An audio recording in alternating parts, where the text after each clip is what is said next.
నమస్తే ఫ్రెండ్స్, నేను మీ Sravani Harsha. Welcome back to our channel. ఇవాళ మన కథ భగవంతుడి న్యాయం. కథని చివరి వరకు వినండి, నచ్చితే లైక్ చేయండి.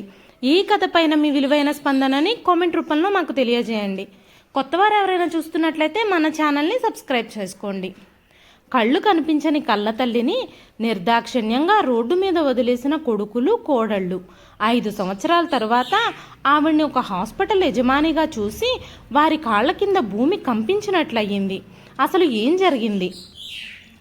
కన్న కొడుకులు అన్యాయం చేసినా భగవంతుడు ఆ తల్లికి ఎలా న్యాయం చేశాడు అనేది ఈ కథలో మనం విందామండి. సుశీలమ్మ గారు హాస్పిటల్ బయట రోహన్ కాళ్ళకి ఉన్న షూస్కి బురద అంటుకుంటే కడుగుతున్నారు. ఎందుకంటే రోహన్ కాలికైన బురదని చూసి ఏడుస్తున్నాడు. అక్కడ కిరణ్ అతని భార్య సుశీలమ్మ గారిని చూసి, "నువ్వింకా బతికే ఉన్నావా?" అంటూ ఆవిడ్ని ఎగతాళి చేస్తూ, "ముసల్దానా, ఇక్కడ హాస్పిటల్లో ఆయాగా పనిచేస్తున్నావా? అంతకన్నా ఇంకేం చేస్తావులే.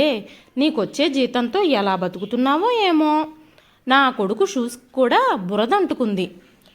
500 రూపాయలు ఇస్తాను, వాటిని శుభ్రంగా కడిగి తీసుకురా" అంటూ 500 రూపాయల నోటు చూపిస్తూ అన్నాడు. సుశీలమ్మ గారు తన కొడుకు వైపు నిస్సహాయ కళ్ళతో చూస్తున్నారు. "ఏం ముసల్దానా, నా మాటలు వినపడలేదా? తొందరగా శుభ్రం చేసుకురా" అంటూ కిరణ్ కొడుకు షూస్ని సుశీలమ్మ గారి వైపు విసిరాడు. వెంటనే ఒక్కసారిగా అతని చెంప చెల్లుమన్న శబ్దం విని షాక్ అయ్యాడు. "సార్, ఎంత ధైర్యం మీకు?" అంటూ ఎదురుగా ఉన్న సెక్యూరిటీ గార్డ్ని చూసి కిరణ్ అతని భార్య షాక్ అయ్యారు. "సార్, ఏంటి మీ ప్రాబ్లం? ఈవిడిక్కడ పనిచేసే ఆవిడ. నేను డబ్బులిచ్చి పని చేయించుకుంటున్నాను" అనగానే రెండో చెంప కూడా చెల్లుమంది. "జాగ్రత్తగా మాట్లాడండి, లేదంటే మీరు జైలు పాలవుతారు" అంటూ ఉండగా హాస్పిటల్ లోపల నుంచి ఒక డాక్టర్ వచ్చి సుశీలమ్మ గారితో, "రండి మేడం, త్వరగా రండి, మీటింగ్ మొదలవుతుంది, మీకోసం అందరూ ఎదురు చూస్తున్నారు" అంటూ ఎంతో గౌరవంగా సుశీలమ్మ గారిని లోపలికి తీసుకెళ్లారు. కిరణ్, "ఏంటి మీటింగా?" అంటూ తనలో తనే గొనుక్కున్నాడు. రోహన్ని జాగ్రత్తగా ఇంట్లో దించమని డ్రైవర్కి అప్పచెప్పి సుశీలమ్మ గారు ఆ డాక్టర్తో కలిసి మీటింగ్కి లోపలికి వెళ్లారు. ఆ మీటింగ్ పూర్తయిన తర్వాత సుశీలమ్మ గారికి గతం మరోసారి కన్నీళ్ల రూపంలో కళ్ళ ముందు కనిపించింది. మీటింగ్ హాల్లో నుంచి బయటకు వచ్చి తన ఛాంబర్లో కూర్చుని గతంలోకి జారిపోయారు. ఈరోజు వర్షం ఆగేలా లేదు. బహుశా దేవుడు కూడా ఆవిడపై కోపంగా ఉన్నాడేమో. రోడ్డు పక్కనే ఒక షెడ్ ఉంది.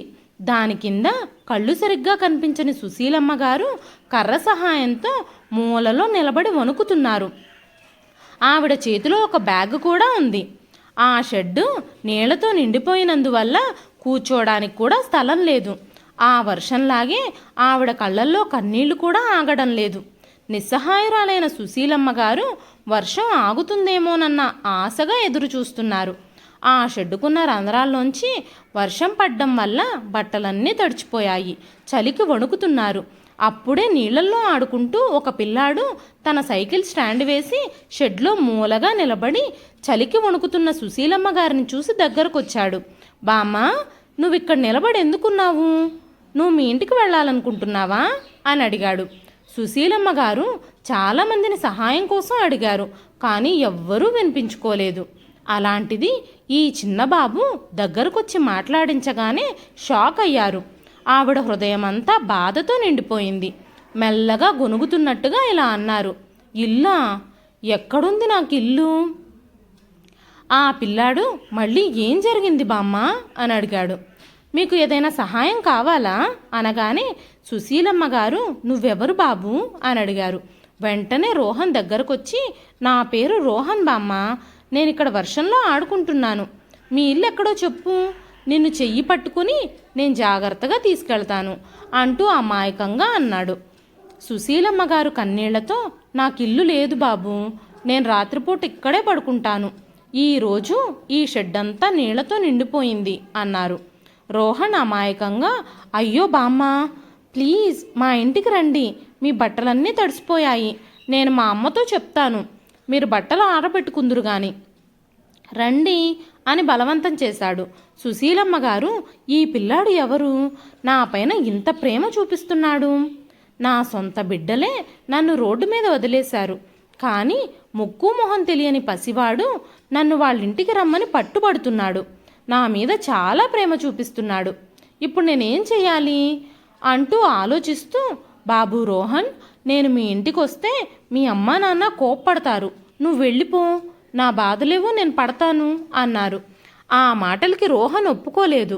సుశీలమ్మ గారి చెయ్యి పట్టుకొని, రండి బామ్మ, ఇక్కడంతా నీళ్లున్నాయి, మీరు మా ఇంట్లో కాసేపు కూర్చుందురు గాని, ప్లీజ్ రండి అంటూ చెయ్యి పట్టుకొని లాగుతూనే ఉన్నాడు. ఆ బాబు మొండితనం ముందు సుశీలమ్మ గారి మాటలు గెలవలేదు.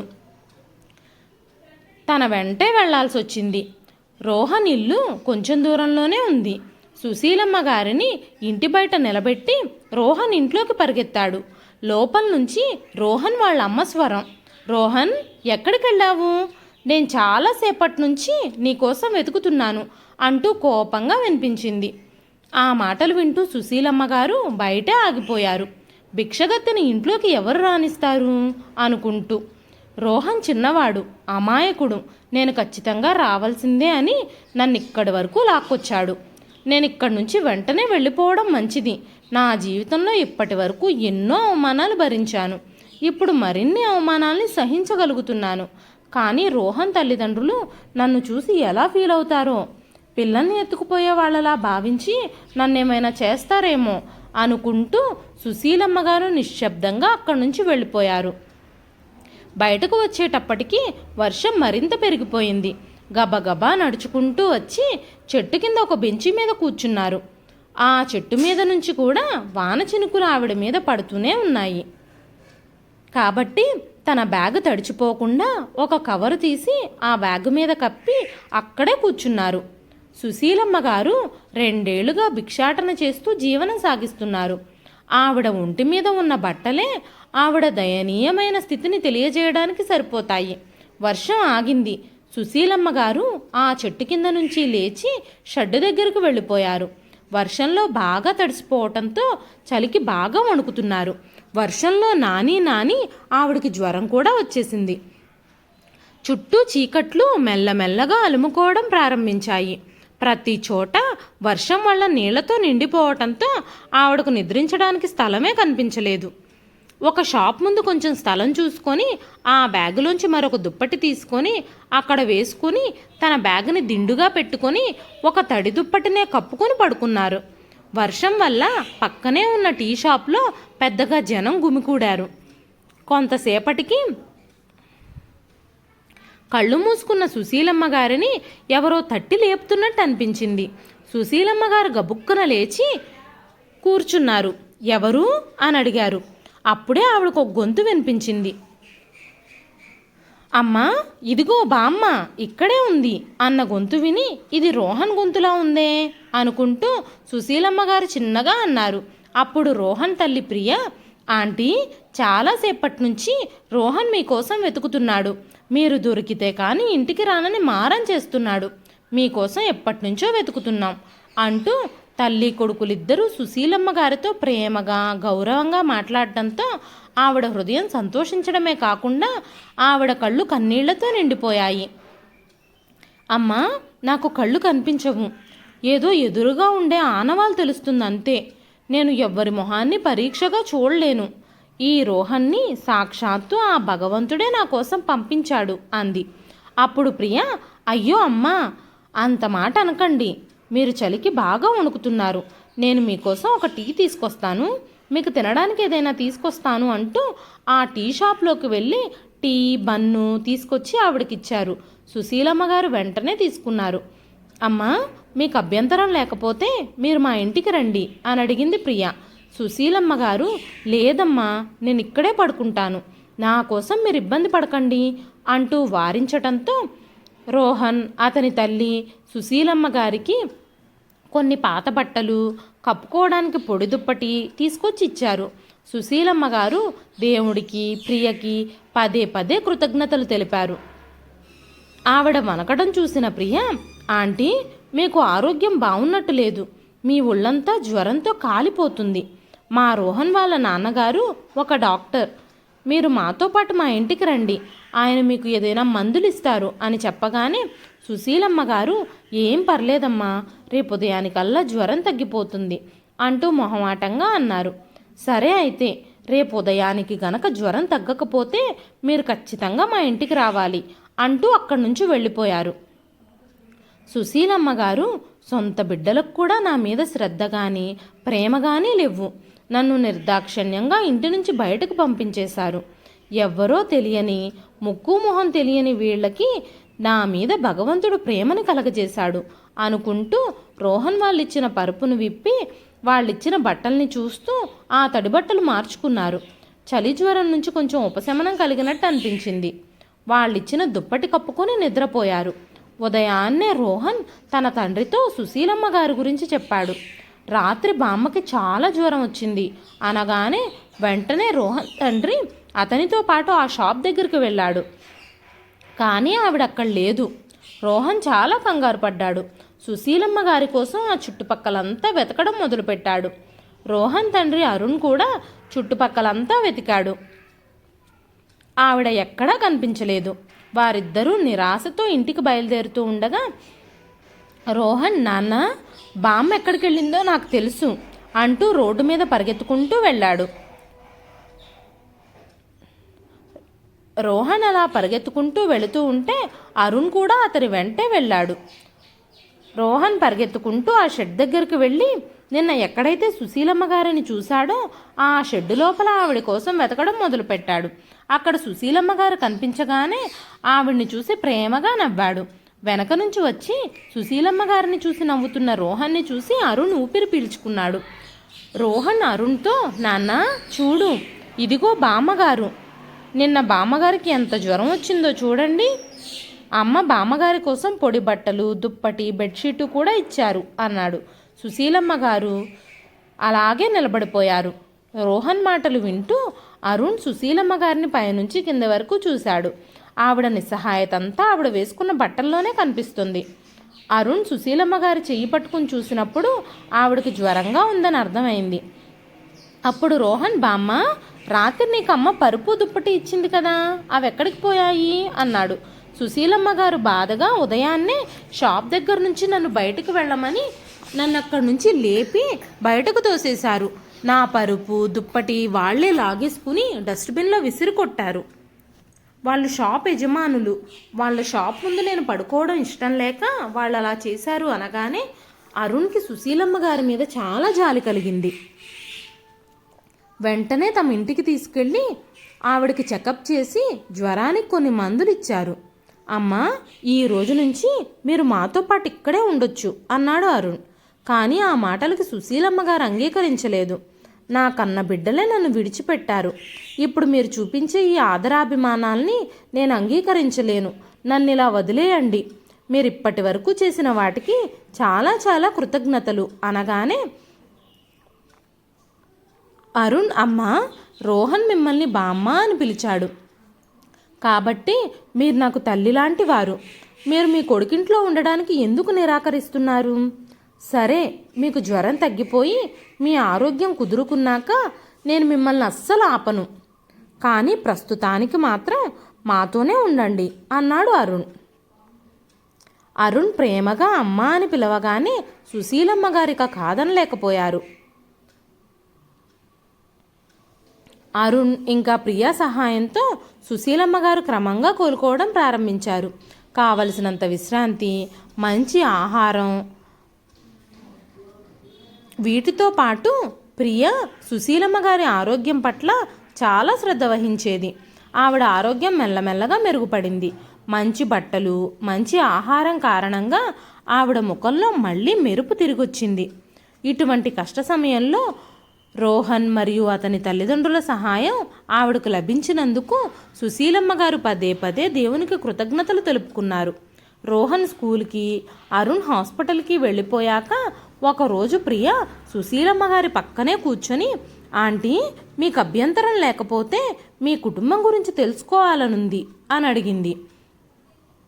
మీకు కొడుకులు, కూతుర్లు ఎవ్వరూ లేరా అని అడిగిన ప్రియ మాటలకు సుశీలమ్మ గారు మౌనంగా ఉండిపోయి, మర్చిపోయిన రోజుల్ని మళ్ళీ గుర్తు చేసుకుంటూ ప్రియతో ఈ విధంగా చెప్పడం మొదలుపెట్టారు. ఆవిడ మొహంలో బాధ స్పష్టంగా కనిపిస్తుంది.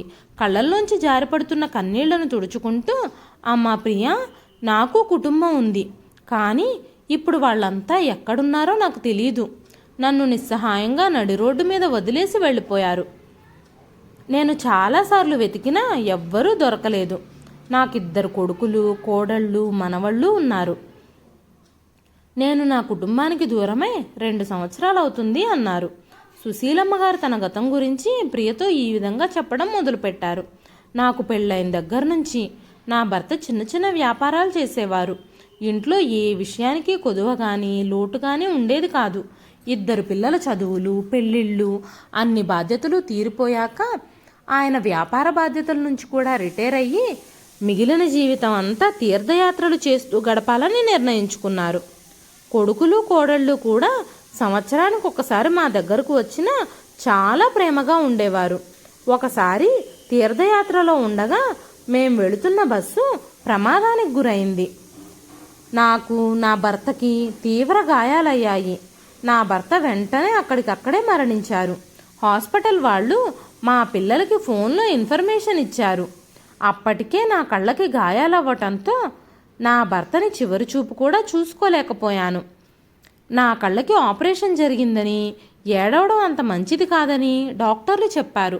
కానీ ఎన్నో ఏళ్ళు నాతో జీవించి ప్రేమని, సంతోషాన్ని పంచి నా బాధ్యతల్ని పంచుకున్న భర్తని దూరం చేసుకున్న నేను ఏడవకుండా ఎలా ఉండగలను? నా భర్త దూరమైన దుఃఖంతో నేను నా కంటి చూపును కోల్పోయాను. నన్ను హాస్పిటల్ నుంచి డిశ్చార్జ్ చేసిన తర్వాత నా కోడళ్ళిద్దరూ కళ్ళు కనిపించని అత్తగారిని చూసుకోవడానికి చాలా ఇబ్బంది పడ్డారు.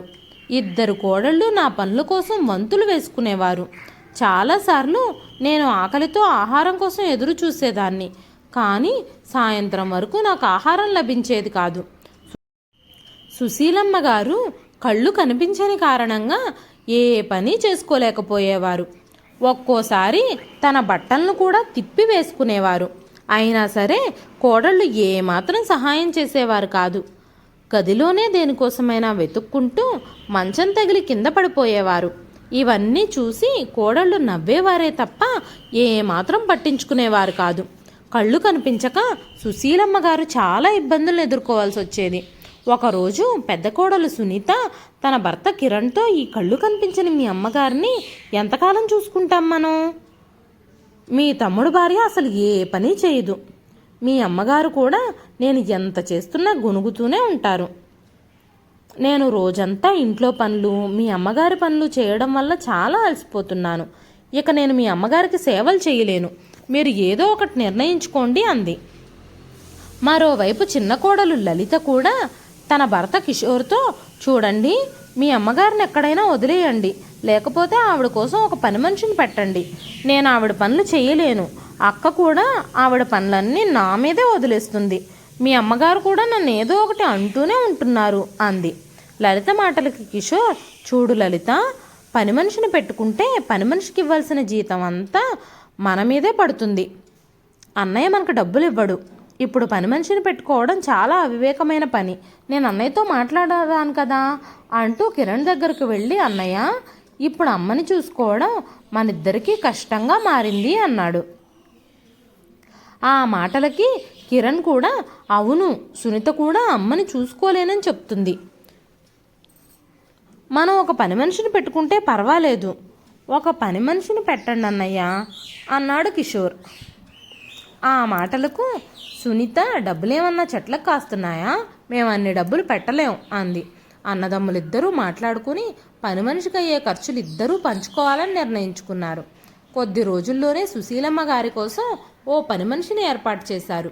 కానీ ఆ పని మనిషి సుశీలమ్మ గారికి సేవ చేయడానికి బదులు మాటి మాటికి తిట్టేది, ఒక్కోసారి కొట్టేది కూడా. మీకేం కళ్ళు కనిపించకుండా కూర్చున్నారు? కొడుకులు, కోడళ్ళు మీకు సేవ చేయలేక నన్ను పెట్టుకున్నారు. మీకు కొంచెం కూడా సిగ్గులేదు అంటూ సూటిపోటి మాటలు మాట్లాడేది. పని మనిషి మాటలు విని కూడా కోడళ్ళు కానీ కొడుకులు కానీ ఏమీ మాట్లాడేవారు కాదు.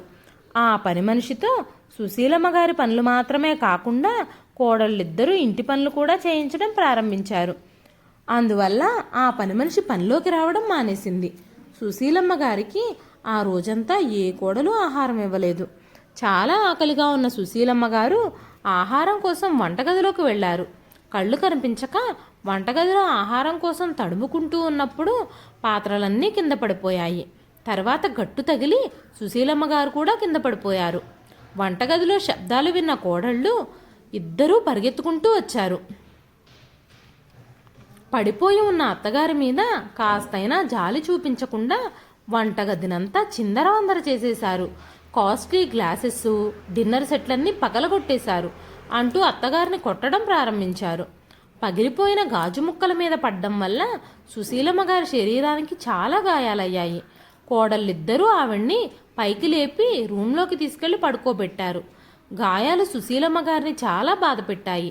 సుశీలమ్మ గారు ఇవన్నీ కళ్ళు మూసుకుని భరించాల్సి వస్తుంది. కోడళ్ల మాటలు, గాయాల నొప్పులు సుశీలమ్మ గారిని ఎంతగానో బాధ పెడుతున్నాయి. కొడుకులిద్దరూ కలిసి సుశీలమ్మ గారిని గవర్నమెంట్ హాస్పిటల్లో జాయిన్ చేశారు. హాస్పిటల్లో జాయిన్ చేసుకోవాలంటే ఈ పేపర్ల మీద సంతకాలు పెట్టాలి అంటూ సుశీలమ్మ గారి చేత కొన్ని పత్రాలపై సంతకాలు చేయించుకున్నారు.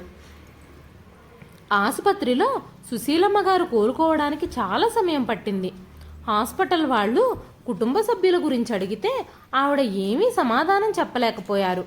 చాలా రోజులు హాస్పిటల్లో ఉన్నప్పటికీ కొడుకులు కానీ కోడళ్ళు కానీ ఏ ఒక్కరూ ఆమెను చూడ్డానికి రాలేదు. సుశీలమ్మ గారు కోలుకొని తన ఇంటికి చేరుకున్నప్పుడు తన కుటుంబం మొత్తం ఉంటున్న ఇంటిని అమ్మేసి అక్కడి నుంచి వెళ్ళిపోయినట్టు తెలిసింది. సుశీలమ్మ గారు చాలాసేపు నిస్సహాయంగా తన ఇంటి బయట కూర్చున్నారు. తర్వాత అక్కడి నుంచి లేచి గుడికి వెళ్ళారు. ప్రతిరోజు దేవుణ్ణి ప్రార్థిస్తూ కొడుకుల్ని ఎలాగైనా చూపించమని ఆశతో ఎదురు చూస్తూ ఇంటికి వెళ్ళేవాళ్ళు. అయితే ఆవిడ అంధత్వాన్ని సద్వినియోగం చేసుకుని కొడుకులిద్దరూ ఆవిడ్ని మోసం చేశారు. ఇంటిని తమ పేరు మీదకి మార్చుకుని అమ్మేశారు. ఇంకా ఊర్లో ఉన్న ప్రాపర్టీస్ అన్నీ తమ పేరు మీదకి మార్చేసుకున్నారు. సుశీలమ్మ గారి నుంచి అలాంటి కథ విన్న ప్రియకు కళ్ళల్లో నీళ్లు తిరిగాయి. నా పిల్లలకు మంచి విలువలు నేర్పించాను, కానీ వాళ్ళు ఎందుకు ఇలా చేశారో నాకు అర్థం కావడం లేదు. నేను ఇప్పుడు ఎవరిని నిందించాలి?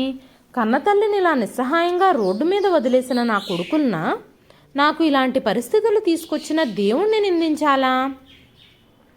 సొంత కొడుకులు కోడళ్ళు కూడా నన్ను ప్రేమించలేదు, నా బాధ్యతలు తీసుకోలేదు, నన్ను రోడ్డు మీద వదిలేశారు.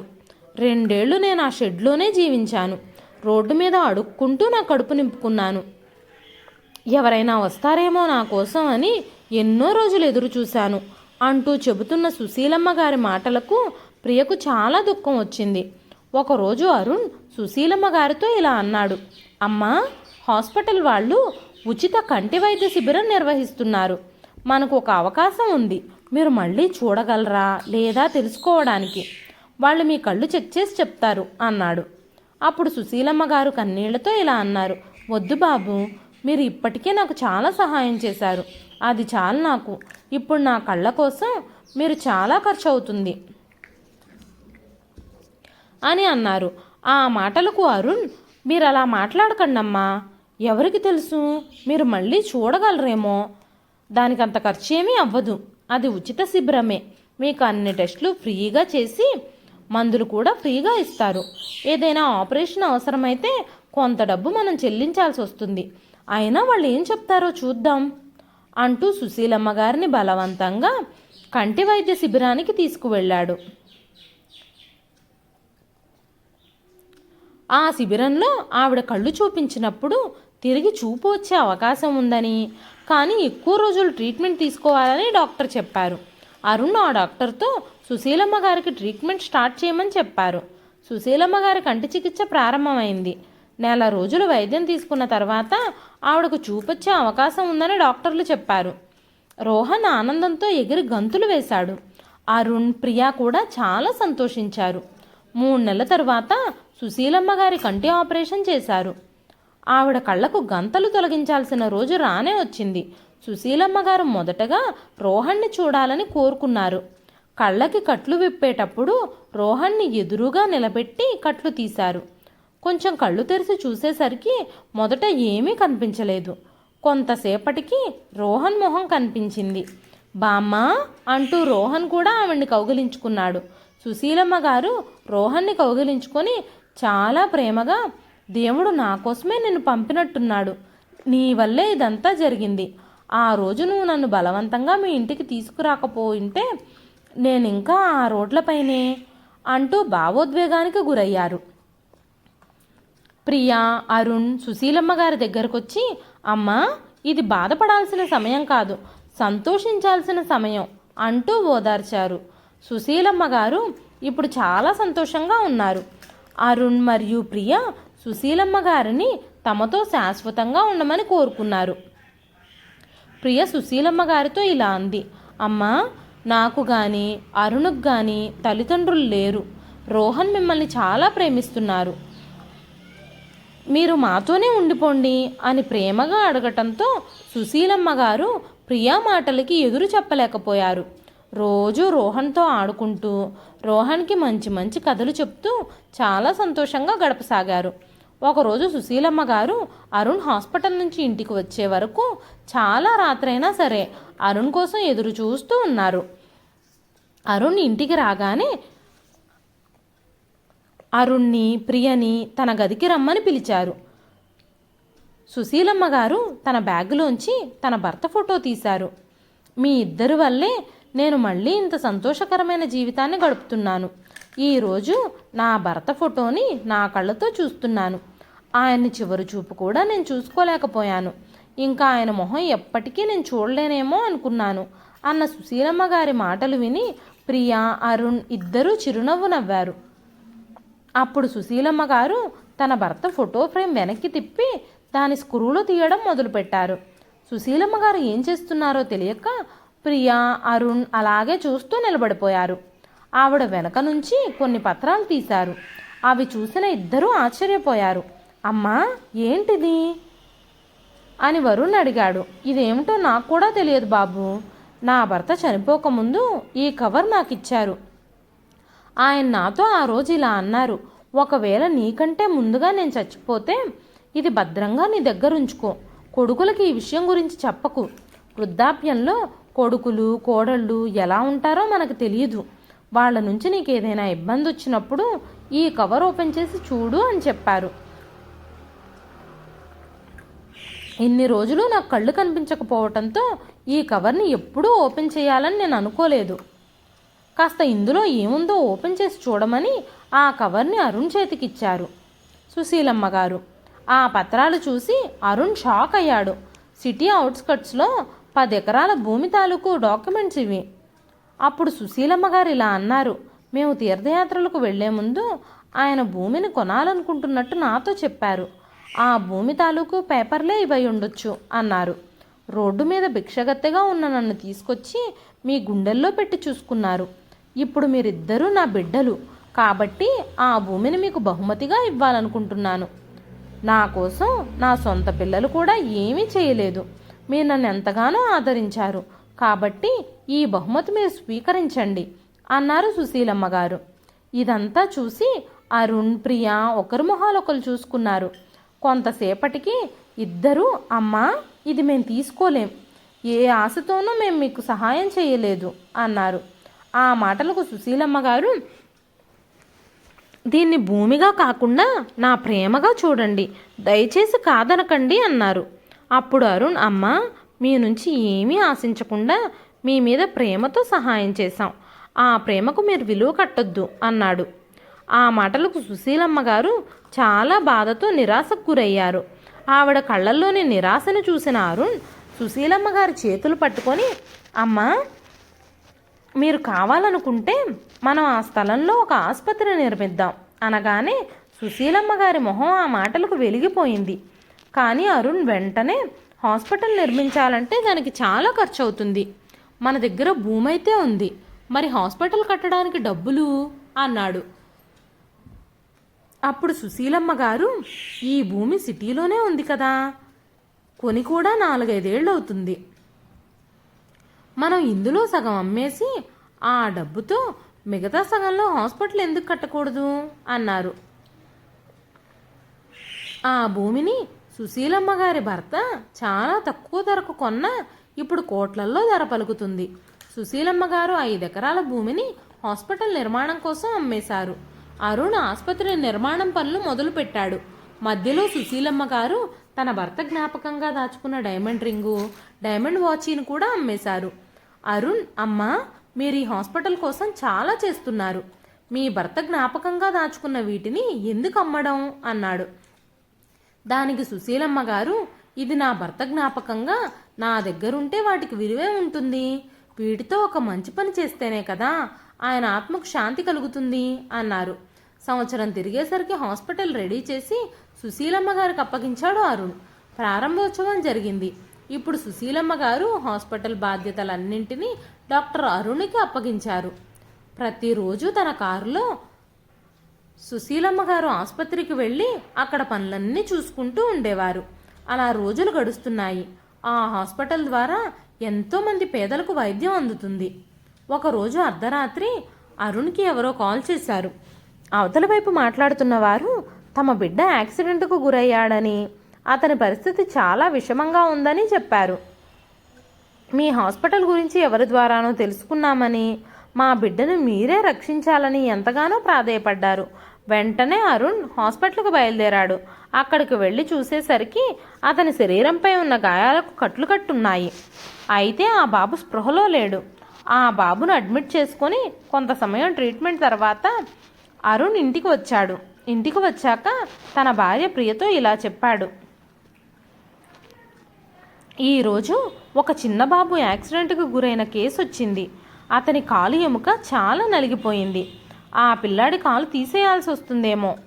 ఆ పిల్లాడికి కూడా మన రోహన్ వయసే ఉంటుంది. రేపటికి రిపోర్ట్స్ అన్నీ వస్తాయి. ఏం చేయాలి అనేది రేపు తెలుస్తుంది. నాకు చాలా బాధగా ఉంది. అంత చిన్న వయసులో ఆ బాబుకి అంత కష్టం వచ్చింది అంటూ మాట్లాడుతూనే అరుణ్ నిద్రలోకి జారుకున్నాడు. తర్వాత రోజు ఉదయం అరుణ్ హాస్పిటల్కి వెళ్ళేటప్పుడు సుశీలమ్మ గారి గదిలోకి వెళ్ళి, అమ్మా, ఈరోజు మీరు నాతో ఆసుపత్రికి రావాల్సి వస్తుంది.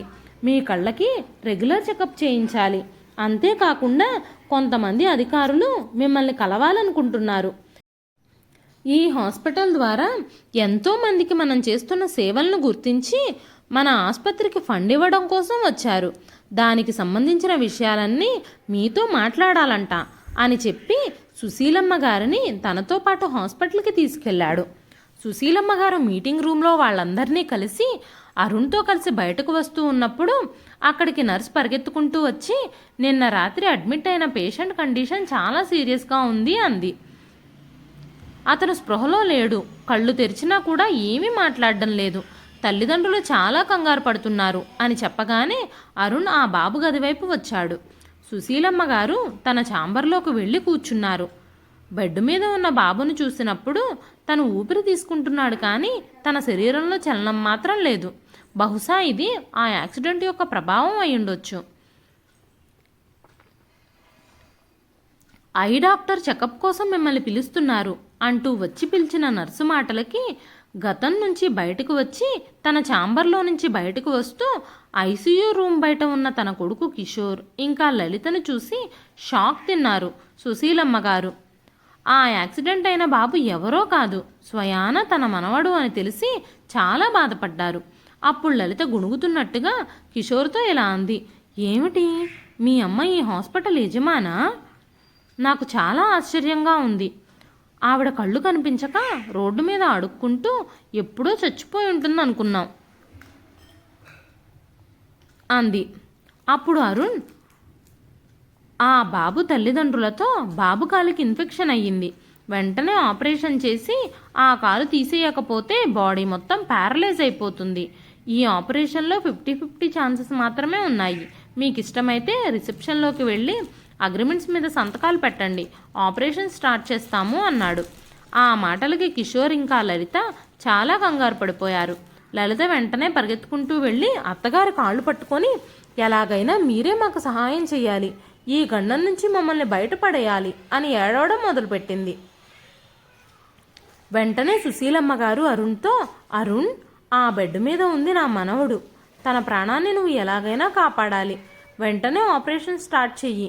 ఫార్మాలిటీస్ అన్నీ తర్వాత అన్నారు. వెంటనే అరుణ్ బాబుకి ఆపరేషన్ మొదలుపెట్టాడు. కిషోర్ ఇంకా లలిత చేతులు కట్టుకొని సుశీలమ్మ గారి ఎదురుగా కంగారుగా నిలబడ్డారు. చాలాసేపటి తర్వాత ఆపరేషన్ పూర్తయి అరుణ్ బయటకు వస్తూ, ఇన్ఫెక్షన్ బాగా సోకడం వల్ల బాబు కాలు తీసేయాల్సి వచ్చింది. బాబు ప్రాణానికి ఎలాంటి ప్రమాదం లేదు అని చెప్పాడు. లలిత కళ్ళు కన్నీళ్లతో నిండిపోయాయి. అత్తగారి పట్ల తను చేసిన దుర్మార్గాలన్నీ గుర్తుకొచ్చి పశ్చాత్తాపంతో కుమిలిపోయింది. అంతలోనే వెనక నుంచి, తమ్ముడు ఎలా ఉంది బాబుకి? నాకు అర్జెంటు పని ఉండడం వల్ల వెంటనే రాలేకపోయాను అంటూ కిరణ్ కిషోర్ దగ్గరకు వచ్చి భుజం మీద చెయ్యి వేసి అడిగాడు. నాకు అంతా తెలుసు. అర్జెంటు పని లేదు, ఏం లేదు. ముందే వస్తే నేను ఎక్కడ డబ్బులు అడుగుతానోనని నువ్వు ఇప్పటి వరకు రాలేదు అంటూ అన్నని నిందించాడు కిషోర్. ఆ రోజు భారంగా భావించి రోడ్డు మీద వదిలేసిన కన్నతల్లి ఈ రోజు తనకి ఏ విధంగా సహాయం చేసిందో కిషోర్ కిరణ్కి వివరించి చెప్పాడు.